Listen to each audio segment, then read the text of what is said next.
బీసీల గురించి కవిత మాట్లాడడం హాస్యాస్పదంగా ఉందన్నారు మహిళా ఫైనాన్స్ కార్పొరేషన్ చైర్మన్. సంవత్సరాల పాలనలో ఏం చేశారని మండిపడ్డారు. దళిత ముఖ్యమంత్రి అని చెప్పి గతంలో మోసం చేశారని విమర్శించారు. బీసీని ముఖ్యమంత్రిని చేస్తామని చెప్పి ధర్నా చేయాలన్నారు. లిక్కర్ స్కామ్లో దొరికిపోయి తెలంగాణ ప్రతిష్టకు భంగం కలిగించారన్నారు బండ్రు శోభారాణి.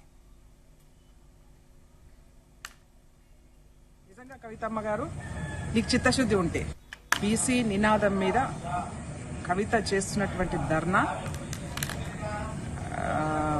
ఏదైతే ఇందిరా పార్క్ దగ్గర వాళ్ళ ధర్నా కార్యక్రమం తలపెట్టారో నిజంగా చాలా హాస్యాస్పదం. ఎందుకనంటే అసలు కవితకి ఏం హక్కు ఉంది బీసీల గురించి మాట్లాడతాను? 10 సంవత్సరాలు మీరు అధికారంలో ఉండి బీసీలకి ఏమైనా న్యాయం చేసిరా మీరు ఆలోచన చేయండి. మేము ఇప్పటికి కూడా అడుగుతా ఉన్నాం, నిజంగా కవితమ్మ గారు నీకు చిత్తశుద్ధి ఉంటే, బీసీల మీద ప్రేమ ఉంటే ఫస్ట్ మీ పార్టీ అధ్యక్షుడిగా బీసీని నియమించండి. మా పార్టీ అధికారంలోకి వస్తే ఒక బీసీని ముఖ్యమంత్రిని చేస్తామని ప్రకటించండి. ఆ రెండు చేసిన తర్వాత నువ్వు ధర్నా చేయి. ఎందుకంటే 10 సంవత్సరాల కాలంలో మీరు దళిత ముఖ్యమంత్రి అని చెప్పేసి దళితులకు మోసం చేశారు, అన్ని వర్గాలను మోసం చేశారు, బీసీలను మోసం చేశారు. ఇవాళ మళ్ళీ కొత్త నినాదం పట్టుకొని నువ్వు ధర్నా చేస్తా ఉన్నావు. ఇది కరెక్ట్ కాదు. ఎవ్వరు కూడా మిమ్మల్ని నమ్మరు గాక నమ్మరు ఈ రాష్ట్రంలో.